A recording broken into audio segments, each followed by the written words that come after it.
चलिए फाइनली वो सेशन आ गया जिसका हम सबको इंतजार था कि सर आप फाइनलाइजेशन केस स्टडी के बेस पे कब सिखाएंगे।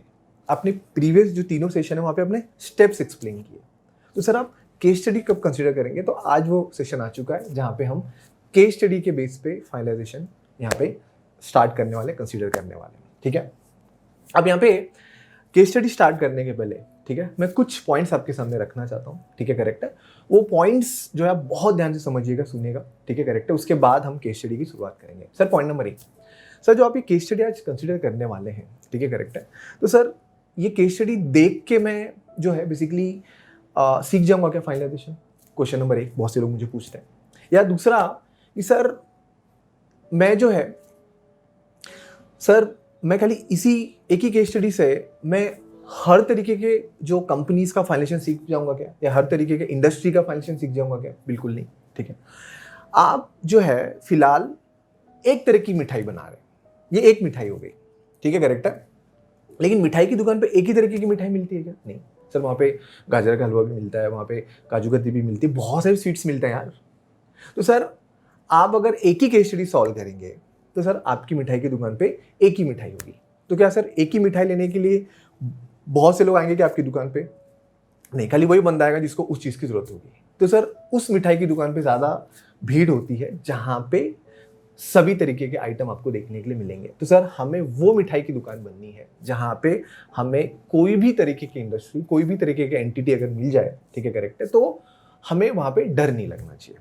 ठीक है, करेक्ट है। और दूसरा कि अगर आप ये सोच रहे हो या समझ रहे हो कि सर मैंने खाली ये चीज़ आपका देख लिया, तो ये ऐसा ही होगा कि सर मैंने यूट्यूब पे देखा कि गाजर का हलवा कैसे बनता है, मैंने 2 बार देखा, 3 बार देखा, 4 बार देखा, सर क्या मैं बनाना सीख गया?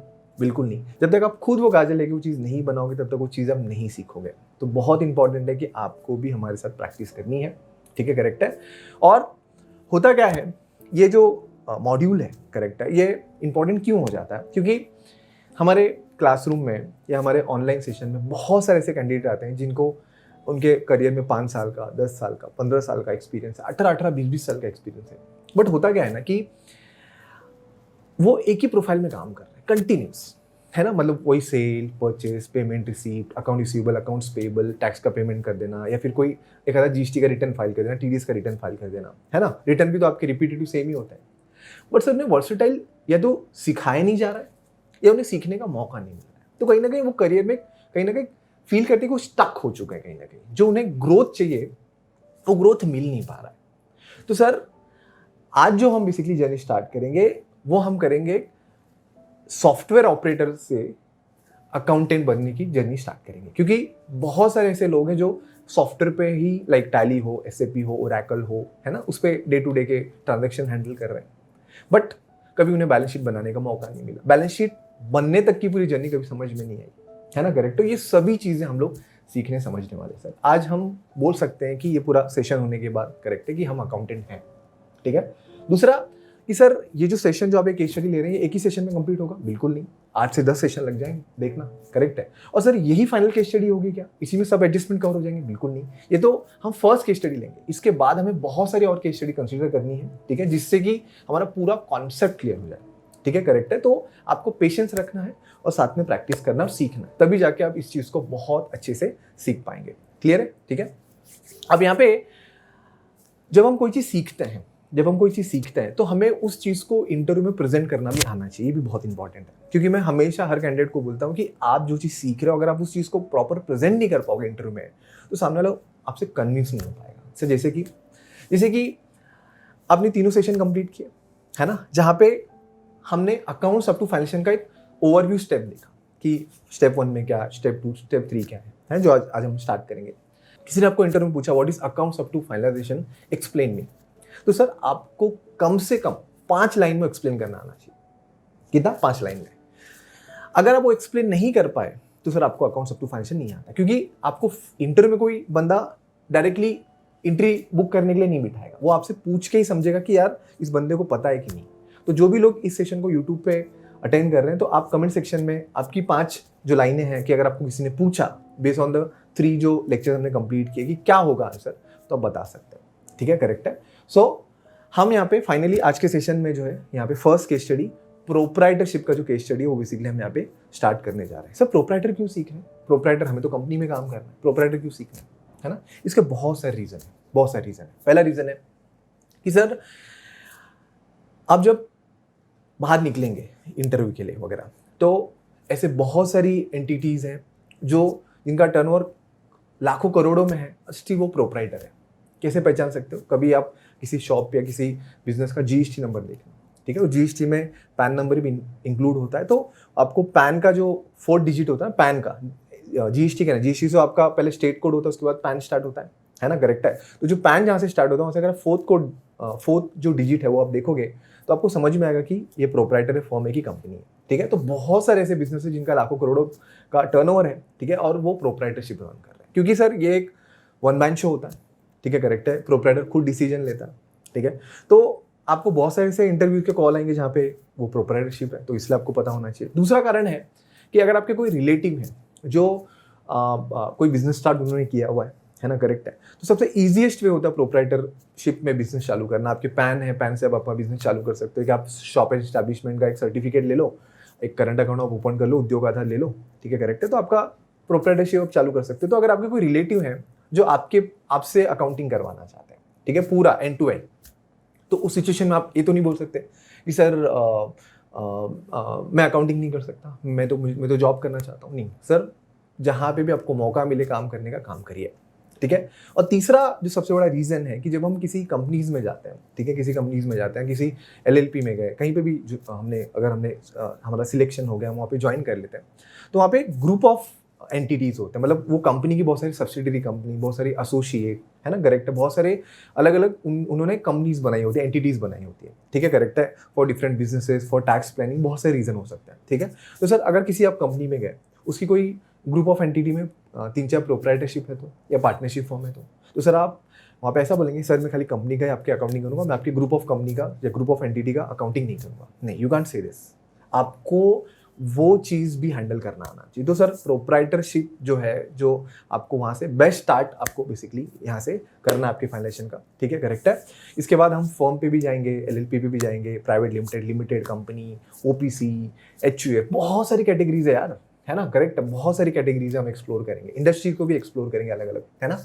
तो सर हम जो है बेसिकली यहाँ पे प्रोप्राइटरशिप जो है, पहला जो कैटेगरी ऑफ एंटिटी है, उसको हम यहाँ पे आज के सेशन में डिस्कस करने वाले हैं। और इंपॉर्टेंट चीज़ आप क्या ध्यान रखो कि जैसे कंपनी जो होती है वो एक एक्ट के अंदर रजिस्टर्ड होती है, कंपनीज एक्ट 2013, या मैं पार्टनरशिप की बात करूँ तो पार्टनरशिप एक्ट के अंदर रजिस्टर्ड होती है, एलएलपी की बात करूँ तो एलएलपी एक्ट के अंदर रजिस्टर्ड होती है।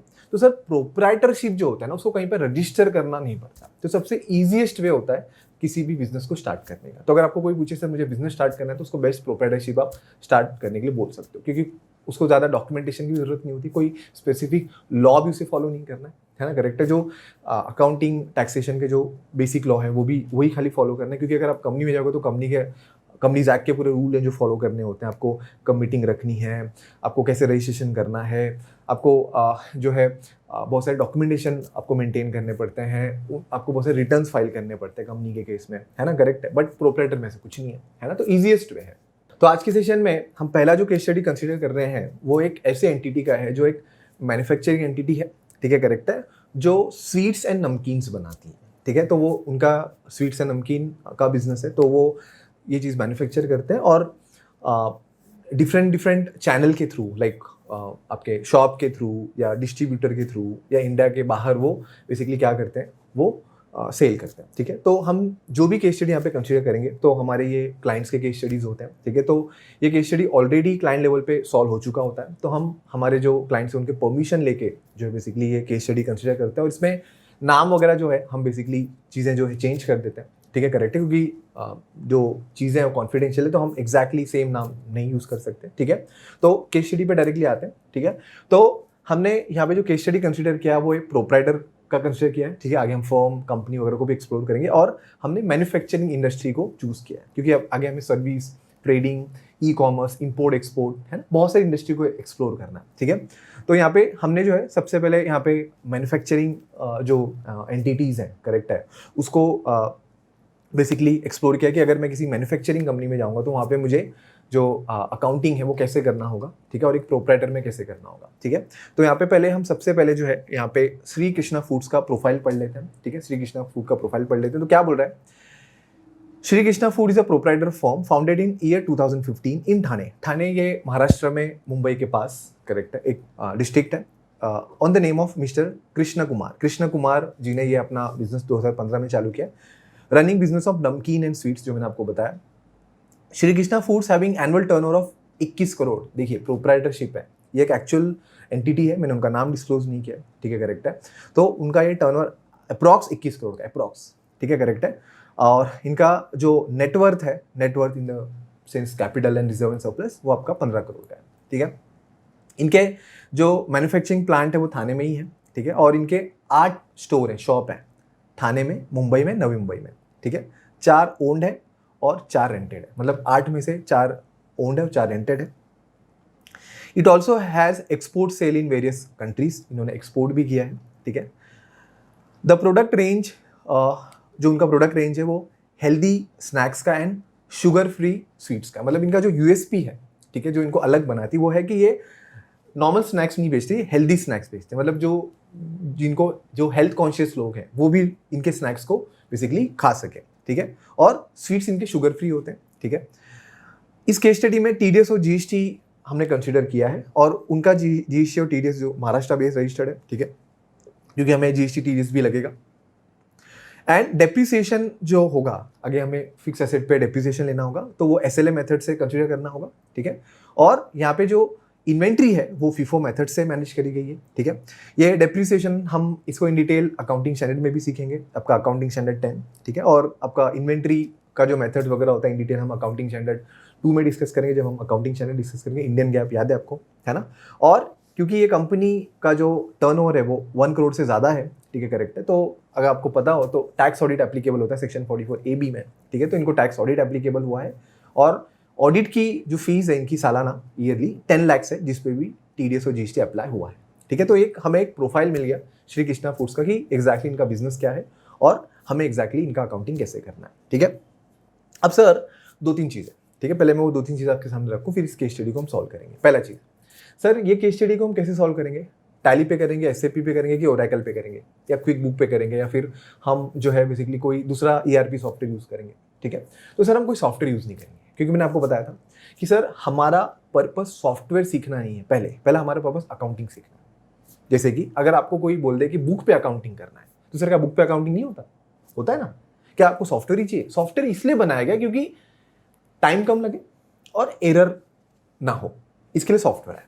तो सर ये ऐसे हो गया कि आपको अगर मसाले पीसने हैं तो आपके पास मिक्सर है, तो पहला तो कि मैं आपको डायरेक्ट मिक्सर ही सिखा दूँ। लेकिन सर अगर मिक्सर बिगड़ गया, उसमें कोई दिक्कत है, अगर मिक्सर फंक्शन नहीं कर रहा है, वर्क नहीं कर रहा है वहाँ पे, ठीक है, करेक्ट है, तो सर क्या मैं मसाला नहीं पीसूंगा? नहीं पीसूंगा ना।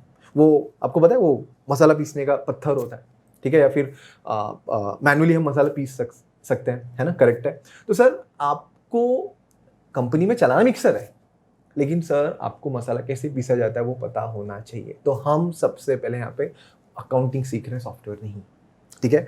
और हम ये अकाउंटिंग एक्सेल पे सीख रहे हैं। Excel is the best software. तो सर इस सेशन में एक एडवांटेज आपके लिए और है कि अगर जिस पर्सन का एक्सेल उतना स्ट्रांग नहीं है, क्योंकि एक्सेल आपका स्ट्रांग होना ही चाहिए, भले आप किसी भी इंडस्ट्री में हो, किसी भी जॉब प्रोफाइल में एक्सेल तो आपको आना ही चाहिए, क्योंकि एमआईएस रिपोर्ट वगैरह हम एक्सेल पे बनाते हैं, ठीक है। तो सर एक्सेल भी आपको काफ़ी हद तक, पूरी तरह नहीं बोल रहा हूँ मैं, काफ़ी हद तक कुछ एक्सेल की भी नई चीज़ें हमें सीखने मिलेंगी, ठीक है, करेक्ट है। तो हम यहाँ पे टोटली मैनुअली तरह से ये पूरा अकाउंटिंग जो बेसिकली परफॉर्म करेंगे, ठीक है। दूसरा इंपॉर्टेंट चीज़, अब मान के चलो कि आप अकाउंटेंट बन गए और आपके किसी रिलेटिव ने मान के चलो मिस्टर ए ने, ठीक है, करेक्ट है, मिस्टर ए ने आपको बेसिकली बोला, आपको अप्रोच किया कि हमारी कंपनी का, हमारे एंटिटी का अकाउंटिंग करिए, ठीक है। मिस्टर ए आपके कोई रिलेटिव है और आप मिस्टर वाई हैं, ठीक है, मान के चलिए। तो सर यहाँ पे आप क्या उनको पहले ये बोलेंगे सर पहले आप सॉफ्टवेयर लीजिए, टैली एसएपी, तो मैं आपका अकाउंटिंग करूँगा? बिल्कुल नहीं। सर आप आपका डॉक्यूमेंट दीजिए, मैं अकाउंटिंग आपको करके देता हूँ पूरा एंड टू एंड, ये बोलेंगे ना, ठीक है। तो सर सॉफ्टवेयर छोड़ो, पहले हम अकाउंटिंग की बात करते हैं। कॉलेज में कौन सा सॉफ्टवेयर सीखा था? बिल्कुल नहीं, हमारा तो अकाउंटिंग ही सीखा था हमने, है ना, करेक्ट है। बट वहाँ पे पर्पस कुछ और था, मार्क्स लाना। बट अब यहाँ पे पर्पस क्या है? पैसा कमाना, ठीक है। तो सैलरी अर्न करनी, बहुत अच्छी सैलरी अर्न करनी है सर, ठीक है।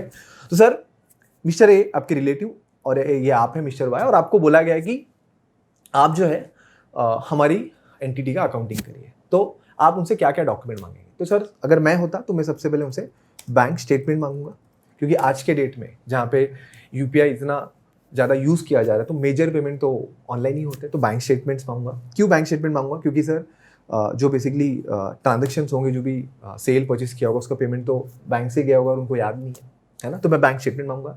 और बैंक स्टेटमेंट कब से कब तक का मांगूंगा? तो सर मैं बैंक स्टेटमेंट उनसे अप्रैल से मार्च तक का, क्योंकि यूजुअली हमारे यहाँ पे जो फिजिकल ईयर फॉलो होता है इंडिया में वो अप्रैल टू मार्च होता है, ठीक है, करेक्ट है। तो सर सबसे पहले मैं बैंक स्टेटमेंट मांगूंगा, ठीक है। और दूसरा, अगर कुछ कैश में ट्रांजेक्शन हुए हैं तो मैं कैश स्टेटमेंट भी मांगूंगा। क्या मांगूंगा? कैश स्टेटमेंट, ठीक है। तो पहला मांगूंगा मैं बैंक स्टेटमेंट, दूसरा मांगूंगा कैश स्टेटमेंट। और बैंक स्टेटमेंट में जो ट्रांजेक्शन हुए हैं उसके रिलेटेड जो डॉक्यूमेंट्स होंगे, उसके रिलेटेड क्या होंगे सर? जो डॉक्यूमेंट्स होंगे, डॉक्यूमेंट इन द सेंस कि अगर आपने कुछ परचेस किया तो उसका बिल, कुछ सेल किया तो उसका बिल, कुछ अपने एक्सपेंसेस पे किया तो उसका बिल, है ना, करेक्ट है। तो उसके डॉक्यूमेंट्स भी मैं उनसे मांग लूंगा, ठीक है, करेक्ट है, कि जो मेरे को सपोर्ट करें कि ये जो आपने खर्चा किया है वो वैलिड खर्चा है, बिजनेस का खर्चा है। क्योंकि अगर आपने उसको प्रूव नहीं कर पाया तो सर इनकम टैक्स में डिसअलाउड हो जाएगा, क्योंकि आगे हमें टैक्स भी कैलकुलेट करना है कि नहीं। तो सर यहाँ पे हम सबसे प्राइमरी बेसिक डॉक्यूमेंट उनसे क्या मांगेंगे? हम उनसे बैंक स्टेटमेंट और कैश स्टेटमेंट मांग लेंगे, ठीक है, करेक्ट है। और दूसरी चीज कि मैं उनसे ये पूछूंगा, अगर मैं अकाउंटेंट हूं, मैं पूछूंगा कि सर क्या आपका बिजनेस इस साल से चालू हुआ है, नया फ्रेश है, जिस साल का मैं अकाउंटिंग कर रहा हूँ, क्या उस साल से जो है बेसिकली स्टार्ट हुआ है ना, करेक्ट है, मतलब स्टार्टअप है क्या, या फिर ऑलरेडी इसका कुछ अकाउंटिंग हिस्ट्री है। तो अगर इसका ऑलरेडी कुछ हिस्ट्री होगा, अकाउंटिंग किसी ने किया होगा, ठीक है, तो सर मैं ओपनिंग बैलेंस भी मांग लूंगा। क्या मांग लूंगा? ओपनिंग बैलेंस, जिसको हम ओपनिंग टीबी भी बोलते हैं, ओपनिंग ट्रायल बैलेंस, ठीक है, करेक्ट है। क्योंकि ओपनिंग बैलेंस होगा, जैसे बैंक में अगर पहले से बिजनेस हो तो बैंक में बैलेंस होगा कि नहीं, कैश में कुछ उनके कैश इन हैंड में बैलेंस होगा, कुछ फिक्स एसेट के वैल्यूज होंगे, जो उन्होंने कैपिटल इन्वेस्टमेंट किया वो कैपिटल अकाउंट का बैलेंस होगा। तो सर ये तो चीजें डिटेल चाहिए ना। तो आप सबसे पहले प्राइमरी लेवल पे ये 3 डॉक्यूमेंट मांगोगे। क्या? बैंक, कैश और ओपनिंग बैलेंस, ठीक है, ये डॉक्यूमेंट मांगोगे, ठीक है। और सर यही 3 डॉक्यूमेंट हमने यहाँ पे कंसिडर किया है। ये हमारा बैंक स्टेटमेंट, और बैंक स्टेटमेंट के बाद आओगे तो यहाँ पे ये कैश स्टेटमेंट है, ठीक है, करेक्ट है, ये कैश स्टेटमेंट है, और ये हमारा ओपनिंग बैलेंस है। ये हमारा क्या है? ओपनिंग बैलेंस है, ठीक है, ये ओपनिंग बैलेंस है। तो 3 डॉक्यूमेंट हमें मिल चुके हैं। तो इसका मतलब है कि कृष्णा फूड्स जो है वो 2015 में स्टार्ट हुए, और उन्होंने हमें बैंक स्टेटमेंट दिया है 2022-23 का। 2022-23 का जो लेटेस्ट बैंक स्टेटमेंट उन्होंने प्रोवाइड किया, जो उनका रिसेंटली में जो फाइनेंशियल ईयर कंप्लीट हुआ, उसका उन्होंने बैंक स्टेटमेंट दिया है, ठीक है। अब मैंने क्या किया यहाँ पे, इस बैंक स्टेटमेंट में कुछ मॉडिफिकेशन किया है। जैसे कि पहले तो मैंने क्लाइंट का नाम बेसिकली यहाँ पे बदला हुआ है, ठीक है, करेक्ट है। दूसरा, हमने ये जो बैंक स्टेटमेंट होती है, कभी आपने देखा होगा प्रैक्टिकली बैंक स्टेटमेंट, आपका खुद का बैंक स्टेटमेंट, तो सर क्या 10-20 लाइन की होती है? नहीं सर, 200-300 लाइन की तो होगी पर्सनल की। कंपनी में तो 1000-2000 लाइन की होगी डेफिनेटली, क्योंकि डे टू डे बेस पे बहुत सारे ट्रांजेक्शन होते हैं ना। क्योंकि कंपनीज में हम करंट अकाउंट ओपन करते हैं नॉर्मली, है ना, सेविंग अकाउंट पे तो होता नहीं अकाउंटिंग, है ना। तो सर यहाँ पे सिंपल तरीके से कि मैंने क्या किया कि जो ट्रांजेक्शन रिपीटेटिव है, जैसे इन्होंने 10 जनों को नमकीन बेचा होगा, 10 जनों को इन्होंने स्वीट्स बेचा होगा, तो रिपीटेटिव जो एंट्रीज हैं, करेक्ट है, उसको मैंने कंसोलिडेट कर दिया। तो इसलिए आप देखोगे तो बहुत सारी एंट्री आपको कंसोलिडेट मिलेगी, ठीक है, करेक्ट है। क्योंकि मुझे क्वांटिटी पे फोकस नहीं करना है कि सर सेम एंट्री मुझे बार बार नहीं मारनी, मुझे डेटा एंट्री ऑपरेटर नहीं बनना है सर, मुझे अकाउंटिंग सीखना है, ठीक है, करेक्ट है। तो सर जो रिपीटेटिव एंट्रीज है उसको मैंने क्या कर दिया, मर्ज कर दिया, और उसको नाम क्या दिया, कंसोलिडेटेड। और जो सिंगल एंट्रीज है जो अलग अलग डेट पे हुई है, उसको हमने यहाँ पे डेट वाइज रखा हुआ है। सिंपल है, क्लियर है आपको, है ना, करेक्ट है। तो ये बैंक स्टेटमेंट है, ठीक है, करेक्ट है। और इसके बाद आपको कैश स्टेटमेंट भी मिलेगा, इनके कैश में भी सेल हुए हैं, ठीक है, करेक्ट है।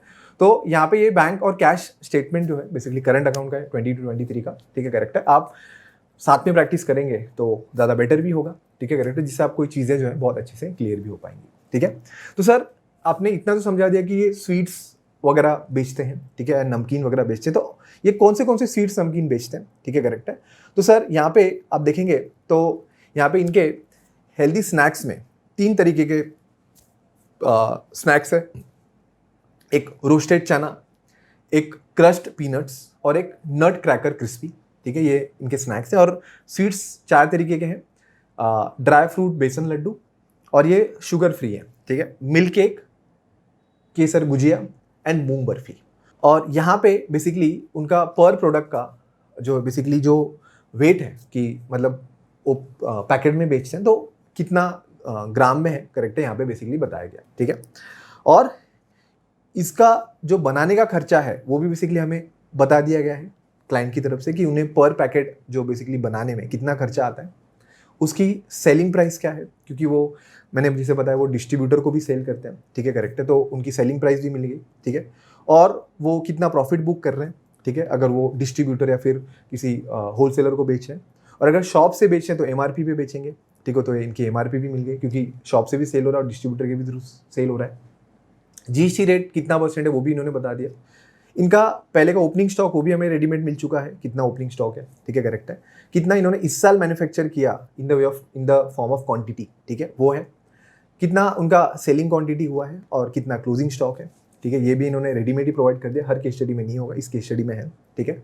उसके बाद इन्होंने शॉप के थ्रू जो है सेल किया, उसमें बैंक और कैश का क्या कॉन्ट्रीब्यूशन है, ठीक है। उसके बाद में उन्होंने डिस्ट्रीब्यूटर जो चैनल है, करेक्ट है, उसके थ्रू उन्होंने कितना सेल किया नॉर्थ एंड साउथ रीजन में, एक्सपोर्ट कितना उन्होंने किया हुआ है, और टोटल फाइनली इनका ये सेल है, ठीक है, करेक्ट है। तो ये पूरा डिटेल हमें बेसिकली यहाँ पे मिला हुआ है, ठीक है, करेक्ट है। सर आपको याद है पहला स्टेप क्या था? सर बुक कीपिंग आपने बताया था, और बुक कीपिंग में कितने स्टेप थे? 3 बताया था आपने। पहला आपने बताया था अकाउंटिंग वाउचर, मतलब एंट्री करना, उसका लेजर बनाना और फिर ट्रायल बैलेंस बनाना, ठीक है, करेक्ट है। अब हम इसको एक्सेल के थ्रू कैसे स्मार्टली बनाएंगे, ठीक है, तो वो भी हम समझेंगे, जिससे आपका एक्सेल भी साइड बाय साइड यहाँ पे इंप्रूव होगा और आपको टाइम भी कम लगेगा, ठीक है, करेक्ट है। तो यहाँ पे हम सबसे पहले क्या करेंगे, हम यहाँ पे सबसे पहले जो है आप देखेंगे तो यहाँ पे डिफरेंट शीट्स हैं, तो हम यहाँ पे पूरी बैलेंस शीट टैक्स बनाने तक पूरा जाएंगे, ठीक है, करेक्ट है। तो एक सेशन में कंप्लीट नहीं होगा, आपको पेशेंस रखना पड़ेगा, नंबर ऑफ सेशंस जो है आपको अटेंड करने पड़ेंगे अगर आपको प्रोप्राइटर बहुत इन डिटेल सीखना है। तो प्रोप्राइटरशिप का मतलब है कि ये किसी पर्टिकुलर एक्ट में नहीं आता, इसको खास किसी कहीं यहाँ पे रजिस्ट्रेशन कराने की जरूरत नहीं होती। इसमें जो प्रोप्राइटर होता है वो सिंगल वन मैन शो होता है, वही पूरी जो चीज़ें रिस्क एंड रिस्पॉन्सिबिलिटी वो बेसिकली वहाँ पे संभालता है ना, करेक्ट है। तो यहाँ पे कृष्ण कुमार जी है, उन्होंने पूरी ये चीज़ें कंसिडर करी हैं, ठीक है। तो सबसे पहले हमें एंट्री करना है, तो एंट्री करने के लिए हम क्या करेंगे, हम जो बेसिकली एक वर्कशीट ऐड करेंगे, वर्कशीट जिसे यहाँ पे दिख रहा है ना आपको, profile, bank statement, opening TB, है ना, तो हमें यहाँ पे एक वर्कशीट ऐड करनी पड़ेगी, ठीक है। और वर्कशीट जो हम ऐड करेंगे, ठीक है, करेक्ट है, उसका नाम रखेंगे हम अकाउंटिंग वाउचर, ठीक है, करेक्ट है। तो वर्कशीट ऐड करने के लिए आप यहाँ पे शिफ्ट F11 क्या शिफ्ट F11 करके जो बेसिकली आप शॉर्टकट यूज कर सकते हैं, जिससे आपकी जो एक वर्कशीट ऐड हो जाएगी, ठीक है। और इस वर्कशीट को हम डबल क्लिक करके नाम दे देंगे क्या, अकाउंटिंग वाउचर।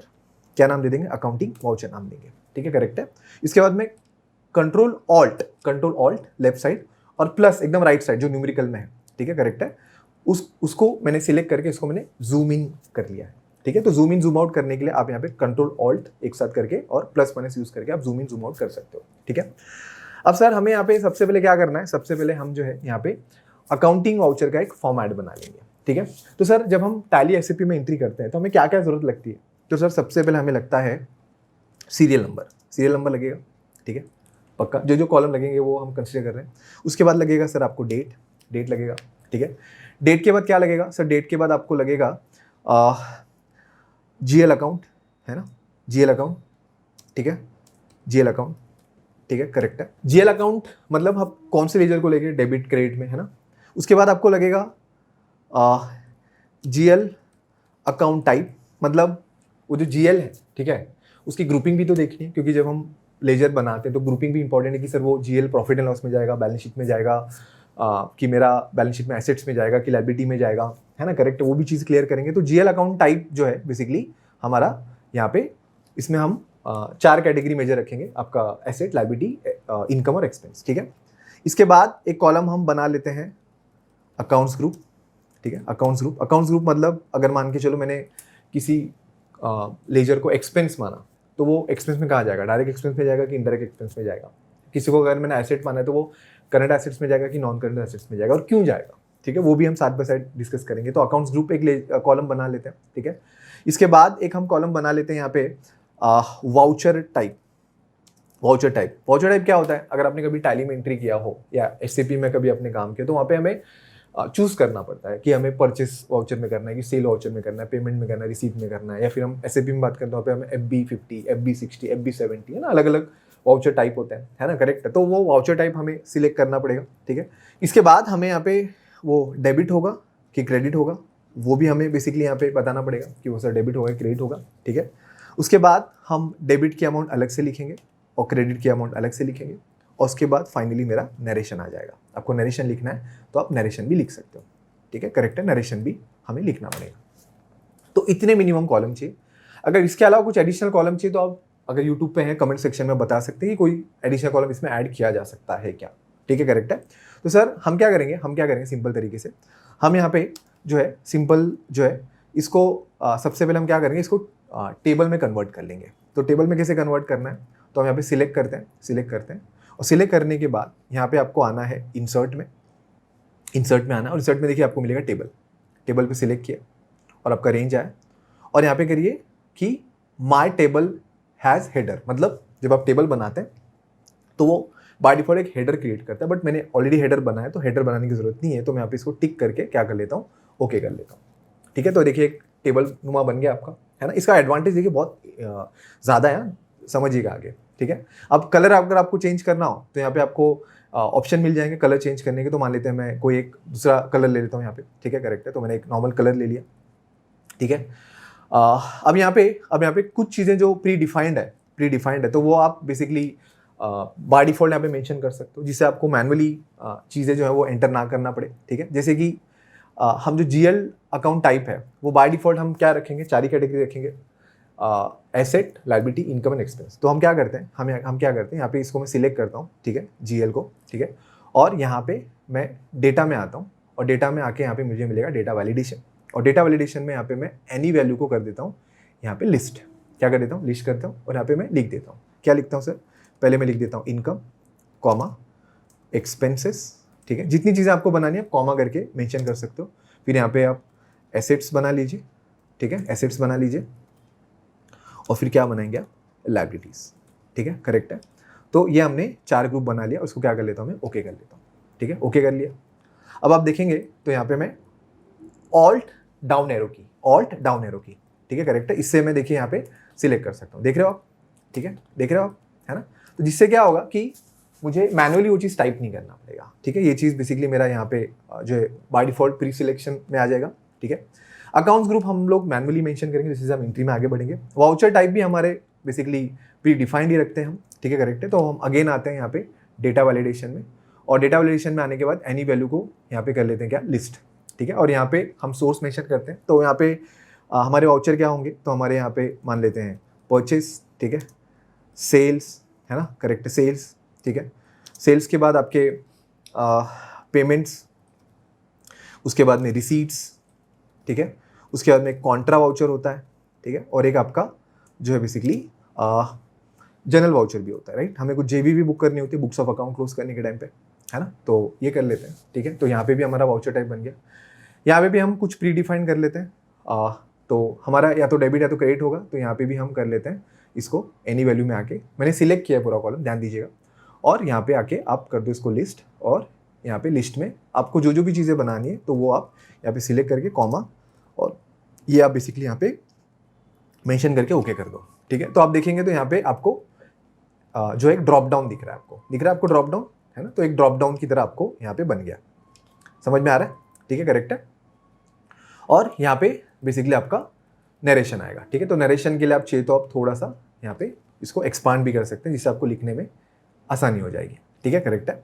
अब यहाँ पे बेसिकली इसका एडवांटेज देखिए क्या है, ठीक है। पहला चीज़ तो हम जब एंट्री करेंगे, ठीक है, करेक्ट है, तो जैसे हम एंट्री करेंगे, जैसे हमारे एंट्री बहुत सारी होंगी, तो हम जैसे हम यहाँ पे फाइनल रो में आ रहे हैं, तो हम टैप करेंगे तो ऑटोमेटिकली आप देखेंगे तो आपका एक रो ऐड हो जा रहा है, ठीक है। आप देखेंगे तो यहाँ पे एक रो ऐड होता जा रहा है, दिख रहा है आप, ठीक है, एक रो ऐड होता जा रहा है, ठीक है। आप देखिए यहाँ पे नंबर्स देखिए यहाँ पे 17, 18, 19, 20 पे आ चुका हूँ मैं, टैप देखिए 21 पे आ गया, है ना। तो एक एडवांटेज है कि आपको टैप करते ही जैसे आपको एंट्री की रिक्वायरमेंट होगी, आप यहाँ पे बेसिकली यहाँ पे टैप करते हुए चलेंगे, या तो फिर आप यहाँ पे शिफ्ट स्पेस करके सिलेक्ट करके यहाँ पे आप जो है कंट्रोल प्लस करके आप रो ऐड भी कर सकते हैं। और देखिए आपका कलर जो है वो बेसिकली आपका सेम है, आपका वाइट, ऑरेंज वाइट, ठीक है। आप रो ऐड करो फिर भी आपका कलर उसी फॉर्मेट में रहेगा, तो ये बहुत एडवांटेज होता है। फॉर्मेटिंग प्रेजेंटेशन भी काफ़ी इंपॉर्टेंट है आपके लिए, ठीक है। और दूसरा यहाँ पे हम जब एंट्री करेंगे तो हमें टोटल भी लगेगा, तो हम यहाँ पे टोटल का एक जो है रो भी एडिशनल ऐड कर सकते हैं। तो कैसे ऐड कर सकते हैं, तो यहाँ पे आप ऑल्ट में आएंगे, तो यहाँ पे आपको टेबल वाले पे आओगे तो यहाँ पे आपको टोटल वाला रो चाहिए, तो यहाँ पे आप सिलेक्ट कर लो, तो टोटल रो सिलेक्ट कर लोगे तो यहाँ पे आपको टोटल का भी एक रो आ गया, ठीक है।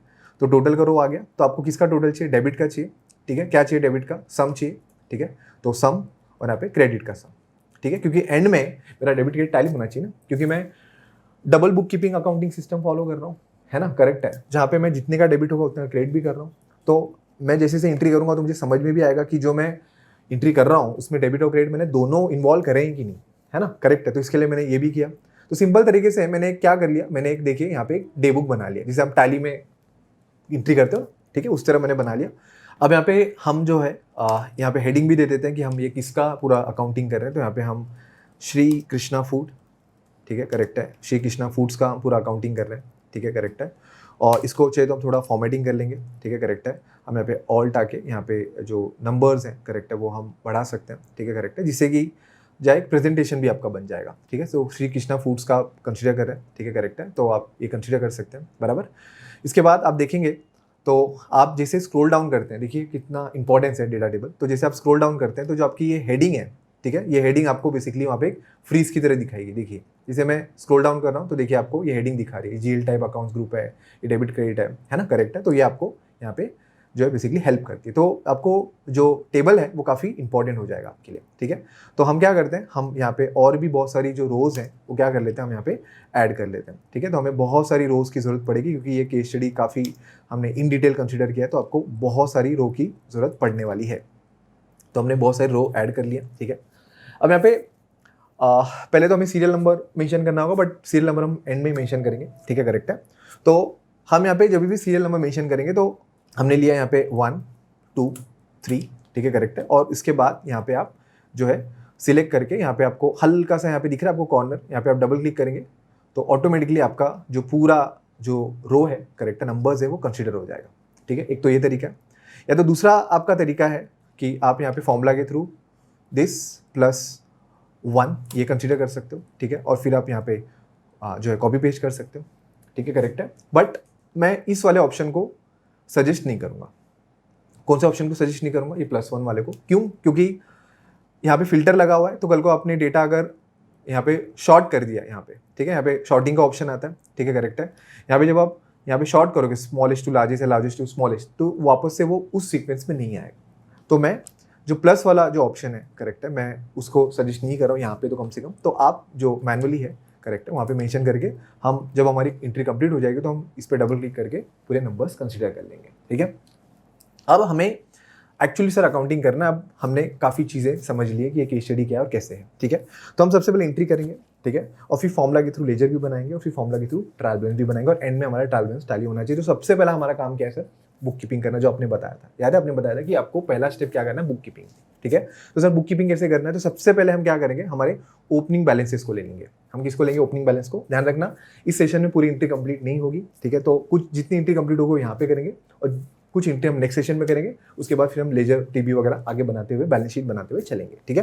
तो सबसे पहले क्या करिए, यहाँ पे आप जितने भी आपके ओपनिंग बैलेंस के जो ये हैं लेजर्स हैं उसको आप कॉपी कर लीजिए, ठीक है। और यहाँ पे आप जीएल में क्या करिए, देखिए पेस्ट कर दीजिए। अब देखिए मैंने पेस्ट किया, कलर चेंज हुआ है, नहीं हुआ है। क्यों? क्योंकि सर ये इसी को बोलते हैं यहाँ पे टेबल का बेसिकली जो आप मैजिक बोल सकते हो, ठीक है। तो आप अगर टेबल ये करेंगे तो आपको ज़्यादा बेटर पड़ेगा, ठीक है।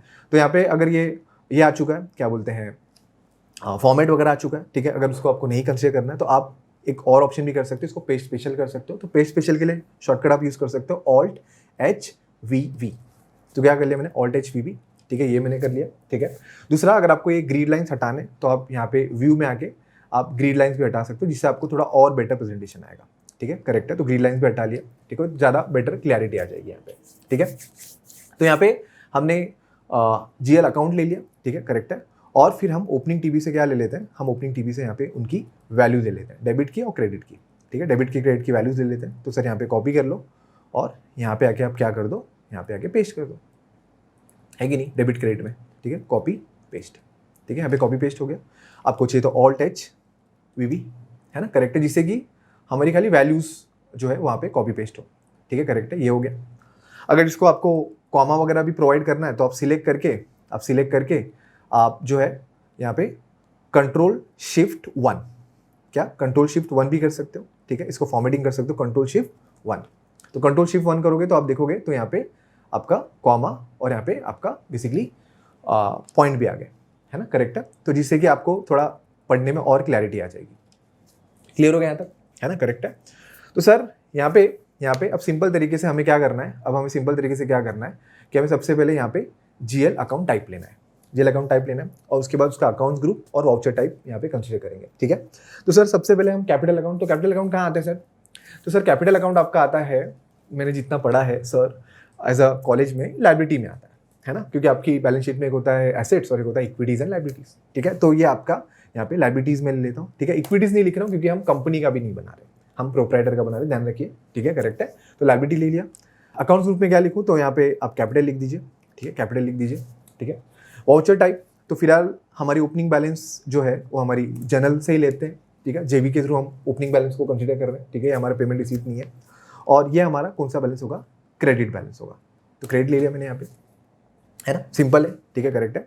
नरेशन चाहिए तो आप यहाँ पे नरेशन क्या लिख सकते हो, ये मेरा ओपनिंग बैलेंस है, ठीक है, ओपनिंग बैलेंस है। जब ये पूरा बन जाएगा ना और जब इसे हम लेजर टीवी बनाएंगे तो आपको काफ़ी बेसिकली इंटरेस्टिंग लगेगा कि सर यार कितना ईजी है ये टीवी बनाना, है ना, करेक्ट है, समझिएगा।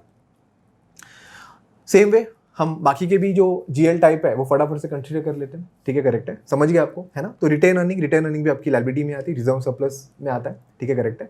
ये भी अंडर आपके कैपिटल में ही आएगा, ठीक है, करेक्ट है। जनरल वाउचर है, ठीक है, और ये भी क्रेडिट बैलेंस है, सिंपल है, ठीक है।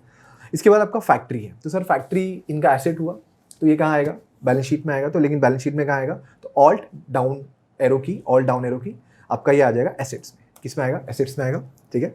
तो एसेट्स में आएगा, तो यहाँ पे एसेट्स में कहाँ आएगा, तो एसेट्स में आपका बेसिकली ये आएगा फिक्स एसेट, तो यहाँ पे आप लिखेंगे फिक्स एसेट्स, ठीक है, फिक्स एसेट्स लिख सकते हैं, ठीक है। और ये भी जनरली है, और ये मेरा डेबिट बैलेंस है, ठीक है, ये मेरा डेबिट है, सिंपल है। तो ये सभी मेरे एसेट्स हैं, फैक्ट्री से लेके पूरा यहाँ पे व्हीकल तक, ठीक है। तो मैं इसको क्या करता हूँ, पूरे को कॉपी पेस्ट यहाँ पे कर लेता हूँ, ठीक है, कॉपी पेस्ट कर लिया। और ये भी मेरा क्या आ गया, कॉपी पेस्ट कर लिया मैंने, Ctrl+C Ctrl+V, और ये मेरा जर्नल और ये मेरा डेबिट, सिंपल है, क्लियर है ना, करेक्ट। तो ओपनिंग बैलेंस हम कंसीडर कर रहे हैं। नेक्स्ट है आपका एक्यूमुलेटेड डेप्रिसिएशन। सर एक होता है डेप्रिसिएशन, एक होता है एक्यूमुलेटेड डेप्रिसिएशन। जब हम डेप्रिसिएशन को डिस्कस करेंगे तो मैं इस चीज़ को और डिटेल में बताऊंगा।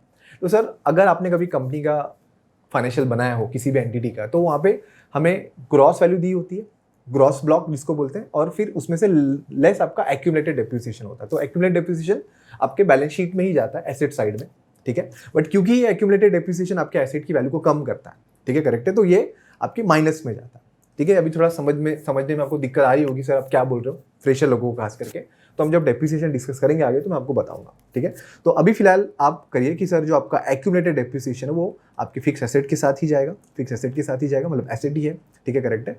और उसको हम फिक्स एसेट नहीं लिखेंगे, उसको हम क्या लिखेंगे, एक्यूमुलेटेड डेप्रिसिएशन। तो हमारा एक्यूमुलेटेड डेप्रिसिएशन में आएगा, करेक्ट है। तो ये एक्यूमुलेटेड डेप्रिसिएशन, कॉपी पेस्ट, और ये भी मेरा जर्नल ही है तो कॉपी पेस्ट कर लीजिए सर। और ये जितने भी बैलेंस है वो क्रेडिट बैलेंस है, तो यहाँ पे आप क्या ले लेंगे, क्रेडिट बैलेंस ले लेंगे। तो कॉपी और यहाँ पे क्या कर दीजिए, पेस्ट कर दीजिए, सिंपल है, समझ रहे हैं आपको, है ना, करेक्ट है। उसके बाद क्या है, तो सर उसके बाद आपका यहाँ पे बैंक है, तो बैंक और कैश कहाँ आता है, एसेट में आता है, तो एसेट में ले लेंगे, ठीक है, करेक्ट है। और इसको ग्रुपिंग क्या लिखेंगे, अकाउंट्स ग्रुप क्या लिखेंगे, तो लिखेंगे हम sir cash and bank, cash and bank लिख लेते हैं, सही है कि नहीं, सही है कि नहीं, है ना, कैश एंड बैंक लिख लेंगे। जर्नल है, कौन सा बैलेंस है, डेबिट बैलेंस है, ठीक है, डेबिट बैलेंस है, सिंपल है ना, करेक्ट है। फिर आपके ओपनिंग स्टॉक है, तो ओपनिंग स्टॉक कहाँ आता है, क्योंकि लास्ट ईयर का जो क्लोजिंग होगा इस साल का ओपनिंग होगा, तो सर ओपनिंग स्टॉक आपके ट्रेडिंग अकाउंट में आता है, याद है आपको ट्रेडिंग अकाउंट, है ना, करेक्ट है, जहाँ पे आपका इसको मैन्युफैक्चरिंग अकाउंट भी आप बोलो, जो भी बोलो, है ना, करेक्ट है। तो ये आपके बेसिकली कहाँ आएगा, ये आपके एक्सपेंस में आएगा, और एक्सपेंस में क्या करके आएगा, ओपनिंग स्टॉक आएगा, है कि नहीं, ओपनिंग स्टॉक आएगा, बराबर। ये भी जर्नल है, और ये भी मेरे क्या है, डेबिट बैलेंस है। तो सर आप यहाँ पे कॉपी कर लीजिए और पेस्ट करके जितने ओपनिंग स्टॉक है उसको आप यहाँ पे मेंशन कर दीजिए, क्लियर है ना। इसके बाद आपका रेंट डिपॉजिट है, तो सर डिपॉजिट है, हमने डिपॉजिट दिया है क्योंकि इन्होंने, याद है आपको, 4 इनके शॉप रेंट पे है तो डिपॉजिट देना होता है। तो सर ये अपने लिए एसेट होता है, तो क्या होता है, एसेट, तो ये एसेट होगा आपके लिए, ठीक है। तो ये कौन सा एसेट होता है? तो सर ये नॉन करंट एसेट होता है। सर नॉन करंट एसेट क्या होता है? तो सर नॉन करंट एसेट का मतलब होता है कि जो भी आपका फाइनेंशियल ईयर हो, ठीक है, तो वो फाइनेंशियल ईयर का जो बैलेंस शीट डेट होता है 31 मार्च, अगर वो चीज़ बैलेंस शीट डेट के बाद 12 महीने में हमें मिलने वाली है, विद इन 12 महीने, तो मेरा करंट एसेट्स या करंट लायबिलिटी होगी। और अगर मेरा वो 12 महीने के बियॉन्ड जाएगा, कहाँ से 12 महीने काउंट करना है? बैलेंस शीट डेट मतलब 31 मार्च, तो फिर मेरा वो नॉन करंट होगा। तो सर ये जो इन्होंने डिपॉजिट दिया होगा शॉप के लिए, क्या वो 12 महीने के लिए दिया होगा? नहीं सर, इन्होंने सालों के लिए दिया होगा, ठीक है। तो ये मेरा नॉन करंट एसेट्स हो गया, जनरली है, ठीक है, जनरल हो गया, और ये डेबिट बैलेंस है। एफडी फिक्स डिपॉजिट किया, ठीक है। अब यहाँ पे मैं एक कॉन्सेप्ट आपको एक्सप्लेन करते हुए चलूंगा कि अगर आपका जो एफडी है, ठीक है, यूजुअली हमारे माइंड में थॉट आता है कि जो एफडी हमारा होता है वो बेसिकली इन्वेस्टमेंट्स होता है, ऐसा नहीं है, ठीक है। अगर आपका एफडी 3 महीने में मैच्योर होने वाला हो, 3 महीने में मैच्योर होने वाला हो, तो वो जो एफडी है, ठीक है, वो आपका कैश एंड बैंक में ही आता है, कैश एंड बैंक में, ठीक है, कैश एंड कैश इक्विवेलेंट बोलते हैं जिसको हम आपके कंपनी के फाइनेंशियल में। लेकिन अगर वो 3 महीने से ज़्यादा है, मतलब अपने साल 2 साल के लिए किया है, तो फिर आप उसको as a non current assets पे कंसिडर कर सकते हैं, ठीक है, बराबर। तो इसको भी मैं एसेट ले लेता हूँ, it's a non current assets, journal debit, ठीक है। ये इन्वेस्टमेंट्स है, इन्वेस्टमेंट इन शेयर्स, ठीक है, करेक्ट है। तो इसको मैं इन्वेस्टमेंट्स कंसिडर करूंगा यहाँ पे, ये भी मेरा एसेट्स में आएगा, ठीक है। मैंने एफडी को इन्वेस्टमेंट्स नहीं लिया, ध्यान रखना, ठीक है। तो ये मेरा किस में आ जाएगा? ये मेरे इन्वेस्टमेंट्स में आएगा, ठीक है। इन्वेस्टमेंट्स में भी करंट इन्वेस्टमेंट, नॉन करंट आप लिख सकते हो और स्पेसिफाई कर सकते हो यहाँ पे, ठीक है। जर्नल, ये मेरा डेबिट है। Deferred tax liability, sir deferred tax liability क्या होता है? मैं फ्रेशर हूँ, मुझे पता ही नहीं है, आगे डिस्कस करेंगे हम लोग, है ना। तो डिफर्ड टैक्स लायबिलिटी अपने आप में बता रही हो लायबिलिटी है, ठीक है। तो ये लायबिलिटी आएगी, तो सर यहाँ पे लायबिलिटी ले लो, ठीक है। इनकम टैक्स प्रोविजन, सर हम ये अकाउंटिंग कौन से साल का परफॉर्म करें? 22-23 का, क्योंकि 22-23 ही लेटेस्ट कंप्लीट हुआ अभी, है ना। तो 21-22 का जो टैक्स होगा वो 22-23 में पे करा जाएगा, तो 21-22 में इसको आप प्रोविजन बुक करके रखा होगा, हम भी इसमें क्लोजिंग एंट्री बुक करेंगे, है ना। तो सर इसको आप क्या ले लीजिए, यहाँ पे इसको भी लायबिलिटी ले लीजिए, ये भी लायबिलिटी। और इनका लास्ट ईयर का जो ऑडिट फीस है वो भी पेंडिंग है, पे करना है, तो वो भी इनकी लायबिलिटी हो गई, ठीक है, करेक्ट है। तो सर ये आपकी लायबिलिटी क्या हो गई? ये डिफर्ड टैक्स लायबिलिटी, ये आपकी नॉन करंट लायबिलिटी हो गई, ये आपकी नॉन करंट हो गई, क्योंकि डिफर्ड टैक्स लायबिलिटी जो होता है वो आपकी शॉर्ट टर्म नहीं होती, उसको 1 साल से बियॉन्ड उसको एडजस्ट करना होता है। तो ये आपकी नॉन करंट लायबिलिटीज हो गई, ठीक है, करेक्ट है। इनकम टैक्स प्रोविजन क्या हो गया आपका? ये बेसिकली करंट लायबिलिटी हो गई, या इसको मैं करंट लायबिलिटी के बदले करंट प्रोविजन बोलूँ, ये मेरा करंट प्रोविजंस है। आगे हम प्रोविजंस वगैरह में फ़र्क देखेंगे, ठीक है। करंट प्रोविजंस हो गया यहाँ पे, ठीक है, करंट प्रोविजंस। उसके बाद ऑडिट फीस पेबल आपका करंट लायबिलिटी, क्योंकि ये आपके ट्रेड पेबल में आते हैं, है ना, इनको आपको पे करना है, तो ये करंट लायबिलिटी, क्योंकि इसको आपको जो है 12 महीने के अंदर ही पे करना है, तो ये मेरा करंट लायबिलिटी हो गया। And all are my journals, ठीक है, ये मेरे जर्नल्स हैं, ठीक है। और ये मेरे क्या है? ये मेरे डेबिट है, ठीक है, करेक्ट है। सॉरी, डेबिट नहीं है, क्रेडिट है, ठीक है। टाइप करने के टाइम कुछ मिस्टेक हो सकता है, तो आप समझ लीजिएगा वैसे, ठीक है, क्योंकि मैं टाइप कर रहा हूँ फटाफट। तो ये मेरे क्रेडिट हो गए, ठीक है, करेक्ट है। तो यहाँ पे आप सिंपल तरीके से जो है यहाँ पे आप क्या लिख सकते हो? ओपनिंग बैलेंस यहाँ पे मेंशन कर सकते हो, ठीक है, ओपनिंग बैलेंस मेंशन कर सकते हो।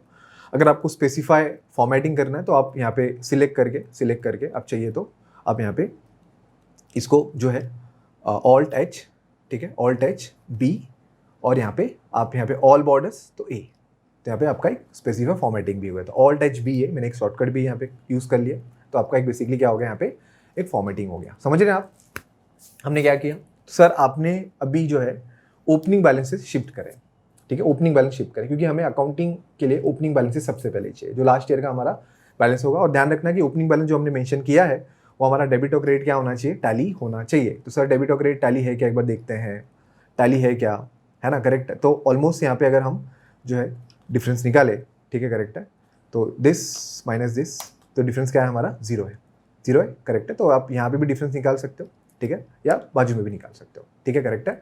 और यहाँ पे हमारे कितने अभी तक लाइन आइटम हुए? 37 दिखा रहा है, 37 लाइन आइटम हुए। लाइन आइटम मतलब सर ये लाइन आइटम है, इसको लाइन आइटम बोलते हैं, ठीक है, these are my line item, ठीक है। तो जब आप केस स्टडी खुद भी सॉल्व करेंगे, ठीक है, साथ में मत सॉल्व करिए, पहले आप देख लीजिए फिर आप सॉल्व करिएगा। जब आप सॉल्व करेंगे तो फिर आप मेरा आंसर और आपका आंसर मैच करिएगा, ठीक है, कि सर ये चीज़ आपका कुछ अलग आ रहा है, मेरा कुछ अलग आ रहा है ना, ठीक है।